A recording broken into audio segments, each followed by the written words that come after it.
Break के बाद एक बार फिर आप सभी का बहुत स्वागत है। जूरी की कसौटी पर परखने के लिए 2 उम्मीदवार बचे हुए हैं। आइए सबसे पहले चलते हैं कमल यादव जी के पास। जैसा कमल जी से पहला सवाल करेंगे द्विवेदी जी।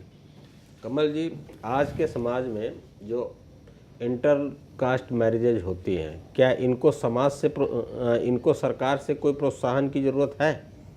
देखिए, इस पर आपकी क्या राय है? देखिए, जो शादियां होती हैं, इंटरकास्ट मैरिजेज हो या कास्ट के अंदर हो, मेरा मानना यह है कि सब इसमें सरकार से प्रोत्साहन वगैरह की कोई ज़रूरत नहीं है। इसमें समाज को इन चीज़ों को एक्सेप्ट करना चाहिए। आने वाली जनरेशन जो है वो पढ़ी लिखी जनरेशन है। आज जब पहले जो शादियां होती थी वो होती थी कोई 15 साल के बच्चे की होगी, कोई 10 साल की होगी, 16-18 तक तो लड़कियां पहुंचती बहुत कम थी और लड़के 21 तक बहुत कम पहुंचते थे।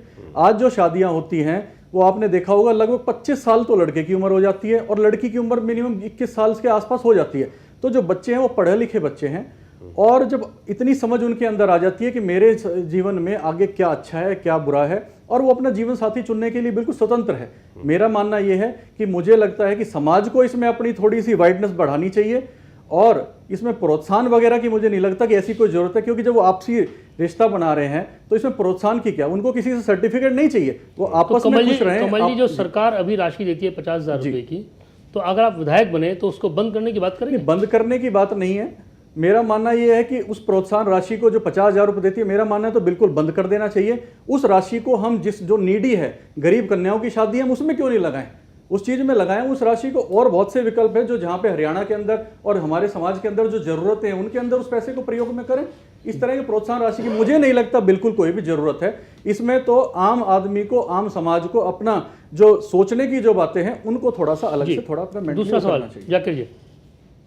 कमल जी, आप चुनाव लड़ते हैं और चुनाव जीत जाते हैं जी, जीत नहीं जाते बल्कि मुख्यमंत्री बन जाते हैं, तो समूचे प्रदेश के विकास के लिए आप क्या क्या कदम उठाएंगे? देखिए, मेरा शुरू से एक टारगेट रहा है सबका साथ सबका विकास। सबसे पहली बात, जो हरियाणा के अंदर मेरे लिए एक वोटर की भी वही वैल्यू है और हलकों में जो जिसके पास ज़्यादा वोट है या ज़्यादा वो है उसके लिए भी वही वैल्यू। जो भी हमारे पास सीट जीतते हैं नहीं जीतते हैं, मुख्यमंत्री बनते हैं, तो हमारे लिए पूरा हरियाणा एक है। जो ना हम कास्ट की राजनीति करते हैं ना किसी हम धर्म की राजनीति करते हैं। हमारे लिए मेरा सवाल ये था, विकास किस तरह से बात करूं, विकास की जो बात है, प्रत्येक जिस भी हलके में जिस प्रकार की जो समस्याएं हैं, सबसे पहले जो मेन जिस भी एरिया में 10 समस्याएं हैं, चाहे वो गांव हो, शहर हो, हल्का हो या पूरा प्रदेश हो, मेन 10 समस्याएं हम चुने, उन पर कितना काम हुआ पहले उस पर देखें और एक पूरा रिपोर्ट कार्ड और एक प्रोग्रेस जो पूरे डे टू डे की जो हमारी योजनाएं हैं वो बनाएं और उन पर स्टेप बाय स्टेप हम अमल करें, तभी कोई काम हो सकेगा।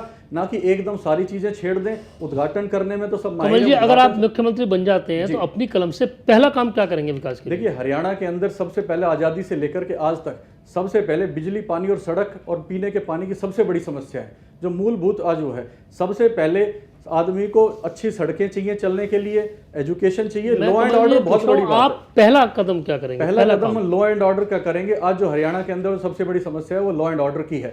आदमी अपने आप को सेफ महसूस नहीं कर रहा है। लॉ एंड ऑर्डर खराब होने की वजह क्या है? लॉ एंड ऑर्डर जो आज खराब हो रहा है वो प्रशासन के ऊपर बिल्कुल पकड़ नहीं है, इतनी फोर्स नहीं है। आज गुड़गांव की हम बात करते हैं तो जो जनसंख्या के हिसाब से आप देखेंगे तो इतनी, आप जब रेशियो देखते हैं तो पुलिस का और इसका बिल्कुल नहीं है। ठीक है जी, थैंक यू। तीसरा सवाल विजयन जी। विधायक बनने के पहले और ऐसे जब आप लोगों के पास जाते हैं तो बहुत बड़े बड़े दावे करते हैं, उनसे बहुत अपनी ईमानदारी की बात करते हैं कि आप बहुत ईमानदार हैं, और जब आप बनकर जाते हैं, अगर आप चुने जाते हैं तो फिर या तो पार्टी के दबाव में, पार्टी के अपने एजेंडाज होते हैं, या फिर जब बनने के बाद वो ईमानदारी, वो जो वायदे थे वो भूल जाते हैं।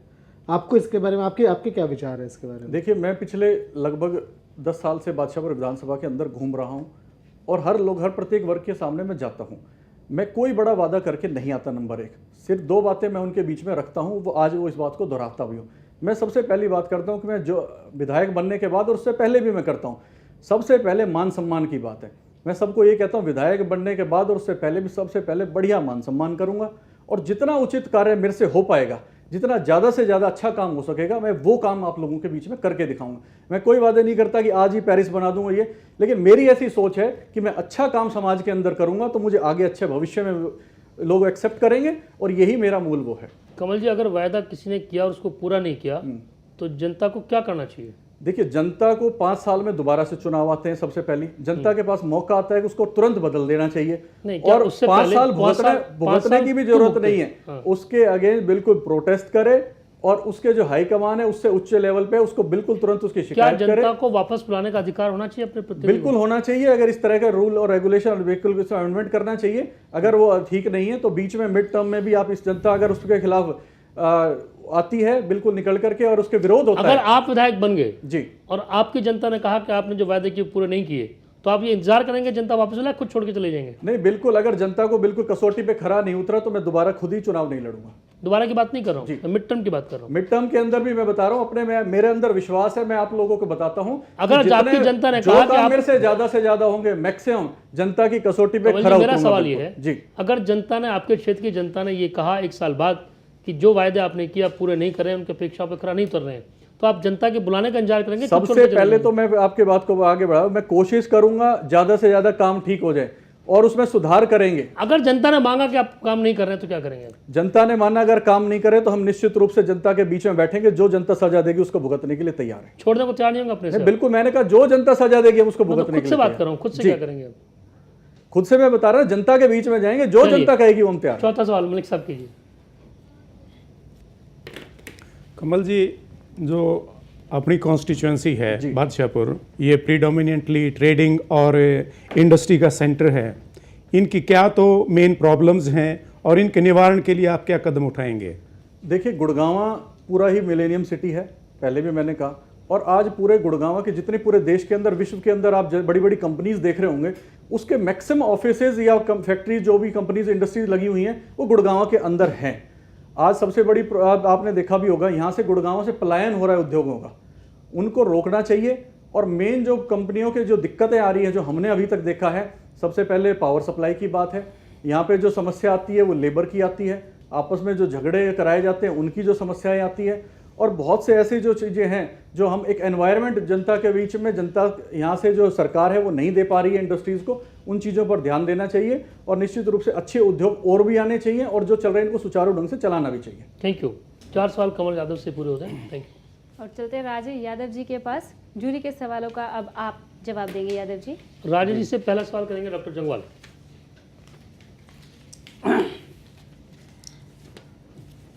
अभी जातिवादी की बात हो रही थी तो इसी पे एक सवाल आता है कि जातिवाद पर आधारित राजनीति जो है, क्या आप उसको सही मानते हैं या गलत? नहीं जी, जातिवाद तो जी हमारी, अगर मैं अहीर कम्युनिटी से हूँ। अहीर तो हमारे 3 ही जिलों के अंदर है, रेवाड़ी, महेंद्रनाथ, ये फरीदाबाद। इससे आगे तो अहीर है ही नहीं। फिर वहाँ तो जाट जाने पर वहाँ से अहीर कहाँ लाएंगे जी? अहीर बिरादरी वाली बात तो चलेगी ही नहीं जी। इसमें तो 36 बिरादरी साथ लेके चलनी पड़ेगी। अगर आप यादव का ठप्पा लगा ले तो आगे तो जाट है। अगर यादव मुख्यमंत्री तो बन नहीं रहा, काम तो मुख्यमंत्री के नीचे करना है, तो मुख्यमंत्री से भी तो काम निकालने के लिए जाति का हल्का मोड़ा राजे जी, अगर जातिवादी राजनीति नहीं हो हाँ जी। तो इस बात से क्या फर्क पड़ता है कि 3 जिलों में अहीर हैं तो मुख्यमंत्री किसी बिरादरी का हो? नहीं सर, जो मैं बता रहा हूँ, मैं जो हमारी यादवों के, तो हमारा तो दक्षिण हरियाणा गिना जाए। दक्षिण हरियाणा में जाति प्रथा का कुछ नहीं है जी, जाति का वो नहीं है। चलिए दूसरा सवाल दे दीजिए।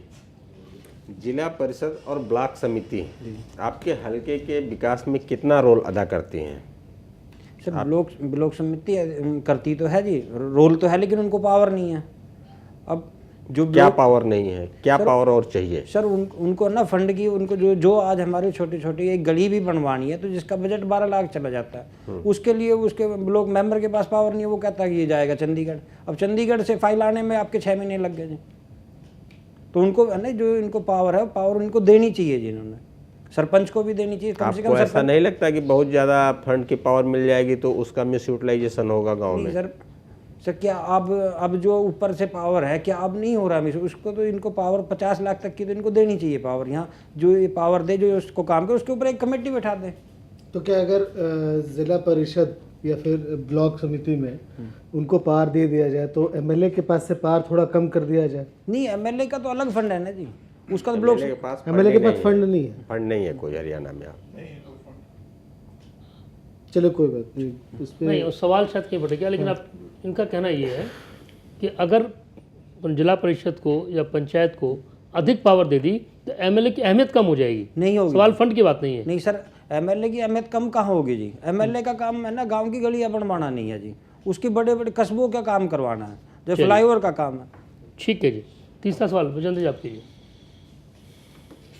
कि बादशाहपुर में गांव भी काफ़ी है जी। तो गांव में क्या क्या मुख्य समस्याएं हैं, आपको क्या लगता है? सर गांव में सबसे मोटी समस्या तो शौचालय की है, शौचालय नहीं है। नंबर 2 बिजली, गांव में ना बहुत बुरा हाल है, बिजली का आने का पता नहीं, जाने का तो है, आ ही नहीं रही तो जाएगी कहाँ से बिजली। और सड़क का जी, और जो पब्लिक ट्रांसपोर्ट है वो है नहीं गाँव में। हमारे फरुखनगर के अंदर बसें नहीं जाती, और मेरा गांव तो कितनी गुड़गांव के लगता हुआ है, 8 किलोमीटर यहाँ बसें झटके मार मार के चल रही, जबकि जो पहले 12 चक्कर लगाती थी। ये स्थिति निगम के क्षेत्र वाले गाँवों की या निगम से बाहर वाले ये गाँवों की? निगम से लगता हुआ है जी, निगम से, आपके क्षेत्र में निगम के गांव भी आते हैं 40 हाँ जी, और हाँ जी। निगम से बाहर भी है? निगम में भी है जी और निगम से बाहर भी। हर दोनों तरह के गांव में समस्या है। ठीक है जी। चौथा सवाल मलिक साहब।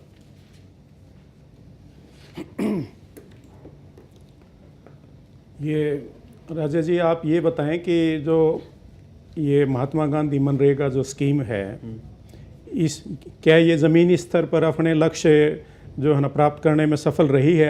अगर नहीं तो फिर इसमें क्या बदलाव की ज़रूरत है? सर ये जो जिस तरीके से चालू करी थी ना उस तरीके से नहीं चली, इसमें भ्रष्टाचार हुआ है। एक ही आदमी को 10 बार तनख्वाह दी गई है इसमें। इसके लिए तो एक कमेटी बना के इसमें जो रोजगार दो और काम करवाओ। जो काम करने वाला तो है नहीं और तनख्वाह चल रही है जो उसमें 10, जिसमें वो किसने खाया, कहाँ खाया, घोटाला बहुत बड़ा है जी। तो स्कीम बंद रहे चालू? नहीं, स्कीम को बंद क्यों करो जी, काम तो रोजगार तो दो इनको, लेकिन उसमें ना उस पर चेक भी तो करो ना कि भाई जो आदमी काम कर रहा है वो एक्चुअली में काम कर भी रहा है या कि नहीं कर रहा है। आप एमएलए बन गए तो कैसे चेक करेंगे आप? तो इसमें एक कमेटी बनाई जाएगी जो हमारे जो हल्के के जो हमारे अपने बहुत बनती नहीं सर, कमेटियाँ बनती नहीं। जैसे हमारे भी अपने कोई संपर्क है जिनको देख है कभी भी जाके चेक कर सकते हैं। अगर आप एमएलए आप अपने एसी में बैठे रहे तो उसे तो पता नहीं लगेगा क्या हुआ, तो उसको जाना पड़ेगा एक बार। एमएलए के पास ज़्यादातर वक्त अगर होता है। Thank you Rajesh ji. 4 सवाल आपसे पूरे होते हैं। Thank you. और यहाँ पर हम अपने सभी जूरी साहबान को थोड़ी राहत देते हैं, क्योंकि एमएलए हो तो ऐसा में अब जज साहब आपकी बारी है सवाल करने की। आप सभी उम्मीदवारों से अपना प्रश्न पूछ सकते हैं। मेरा सभी उम्मीदवारों से एक ही सवाल है, कॉमन सवाल है, आधा मिनट में आपको जवाब देना है। हरियाणा में बड़ी इस बात की उठती हैं आवाज़ें कि जो मुख्यमंत्री बनता है वो अपने क्षेत्र का विकास करता है, चाहे वो हिसार का विकास हुआ हो, चाहे सिरसा का विकास हुआ हो, चाहे भिवानी का हुआ हो, चाहे रोहतक का विकास हुआ हो। ये जो क्षेत्रवाद की समस्या है, ये क्षेत्रवाद की जो राजनीति है, इस राजनीति को आप कितना सही या कितना गलत मानते हैं ऋषिराज जी? ये क्षेत्रवाद की राजनीति हमारे हरियाणा प्रदेश में तो बिल्कुल नहीं होनी चाहिए। अगर कोई मुख्यमंत्री बनता है तो वो खाली किसी गुड़गांव जिले का या झज्जर जिले का या रोहतक जिले का नहीं है, वो पूरे हरियाणा का मुख्यमंत्री है। उसको अपने विधायक जो भी उस समय विधायक चुन के आए हैं उन सब से उनकी समस्याएं पूछनी चाहिए, उनको पॉइंटेड करना चाहिए। उन समस्याओं के लिए उन विधायकों को इतनी पावर देनी चाहिए कि वो जाके अपने क्षेत्र में कार्य कर सके। उसके बाद उन कार्यों को जाकर खुद मुख्यमंत्री जी चेक करें, जिससे क्षेत्र का और प्रदेश का पूरा अच्छा विकास हो। राकेश दलतावाद जी। मुख्यमंत्री आप विधायक की बात हो, चाहे विधायक अपने क्षेत्र में कुछ कामों का, कुछ वार्ड का विकास कर देता है और जिन्होंने वोट नहीं दिया उसका छोड़ देता है, या जो विरोधी जहाँ रहता है वो छोड़ देता है। ये तमाम बात कर रहे हैं, एग्जाम्पल सिर्फ मुख्यमंत्री का नहीं है साहब। जो नेता कमजोर होता है वो सब ये काउंटर चीजें ढूंढता है कि भाई मेरी नहीं सुनी जा रही, वहाँ का विकास हो रहा है, वहाँ का विकास है। जो विधायक अपनी जगह पे अपने एरिया के लिए सीरियस है वो लड़ेगा, झगड़ेगा, कैसे करेगा, अपना पूरा का पूरा ताकत लगा के उस इलाके का विकास करने के लिए। ये सब एक्सक्यूजेस जनता को देने के हैं, तो फिर उससे पहले तो ये कह दो जनता से कि जी मैं बना तो अगर मेरे को नहीं तो आप सोच लीजिए, मैं कुछ कुछ परिस्थितियों में काम करा पाऊंगा, अगर मेरे फेवर की हुई, अगर मेरे फेवर की नहीं हुई तो नहीं कर पाऊंगा। ऐसी बातें क्यों नहीं कहते जी? बेगरा जी। हाँ जी, देखो जी, जो मुख्यमंत्री जिस क्षेत्र का बनता है ये बिल्कुल सच्चाई है, वहाँ काम ज़्यादा होते हैं। और विधायक, लेकिन एक राजा के लिए शोभा नहीं देता, जमीन आसमान का फर्क नहीं होना चाहिए। मैं मानता हूँ सीएम जिस क्षेत्र का होता है वहाँ काम ज़्यादा होते हैं। जैसे अब एक ही क्षेत्र का सारा विकास हो रहा है, ये गलत है कि सही है? ये बिल्कुल गलत है जी, हम इसके खिलाफ हैं। समान विकास और समान रोजगार पूरे प्रदेश के अंदर होना चाहिए, और क्षेत्र के अंदर विधायक का क्षेत्र जो वो क्षेत्र के अंदर भी बराबर का विकास कार्य होना चाहिए। कमल जी। देखिए, जो मुख्यमंत्री की जो बात आपने की, मेरा मानना है कि पूरे प्रदेश के अंदर समान विकास होना चाहिए। और जो विधानसभा की हम बात करते हैं तो वो किसी भी क्षेत्र की बात हो, विधानसभा के अंदर भी हमें देखना चाहिए जहाँ जितनी आवश्यकताएं हैं काम उसी के हिसाब से होना चाहिए। जैसे हम अर्बन एरिया की बात करते हैं, उनकी समस्याएं अलग हैं, रूरल की अलग है। तो जितना पैसे का इससे बजट का लेना देना नहीं है, मेन समस्या है जो सुविधाएं और जो कमजोरियां हैं जिस क्षेत्र की उनको निपटाना है। बड़ी समस्याएं किसी क्षेत्र में हो सकती हैं, किसी एरिया में छोटी हो सकती है, तो मेन समस्या है कि जनता को हर समस्या से निवारण दिलाएं। राजेश जी। सर ये क्षेत्रवाद की तो नहीं करनी चाहिए। पहले भी मुख्यमंत्री दक्षिण हरियाणा का बना था, उसने तो नहीं की, लेकिन इस सरकार ने बहुत ज़्यादा की है। वो 8 महीने मुख्यमंत्री रहे थे और उस दौर में रहे थे जब कुछ नहीं था। नहीं सर, जो मुख्यमंत्री पावर तो थी, उसके पास फंडी तो नहीं था, इतना नहीं था, तो उससे राजनीति सही है गलत? ये गलत है जी। Thank you. तो यहाँ पर सवाल जवाब राउंड खत्म होता है और अब बारी है तीसरे राउंड व्यक्तित्व एवं नेतृत्व की। व्यक्तित्व और नेतृत्व राउंड में मैं तमाम जूरी सदस्यों से आग्रह करूंगी कि वो संबोधन राउंड और सवाल जवाब राउंड के दौरान ही सभी उम्मीदवारों के व्यक्तित्व और नेतृत्व की परख करते हुए उन्हें अंक दे, क्योंकि इसके लिए हमने अलग से कोई राउंड नहीं रखा है।